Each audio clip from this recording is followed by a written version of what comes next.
an excellent question. I need to respond to your saying that, that I create my own racial predicament by my thinking and my attitudes. You block your progress I block my own progress. by allowing your attitude toward the white man to limit you. I think the police limit me.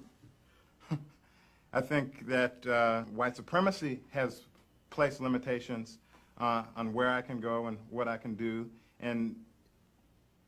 but I don't think that I cause my own predicament under white supremacy. And by white supremacy, I don't mean neo-Nazis, and I don't mean Klan, because I'm terrified of those people on an interpersonal basis. Institutionally, not terribly much, because most of the lethal, toxic, deadly racism that African American people experience and that other people of color experience in this country does not come from them. It comes from moral, fair-minded people who believe that they are lovers of justice, churchgoers, people who experience themselves as decent and actually very nice folk.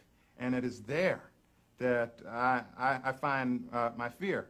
Back to the question of what it means to be white. I think what it means to be white, in part, is that you have the privilege of blaming people of color for their own victimization under white supremacy. I've heard you say that to me. I've heard you say that to him. I've heard you say that to him. I've heard you say it to him. I've heard you say it to every person of color in the room who challenged your perception of yourself in the world. That is part of what it means to be white. Maybe that's part of the answer, that we feel that the field is wide open and each man can stand on his own. No. Each man does not stand on his own. Some men stand on other men and other women.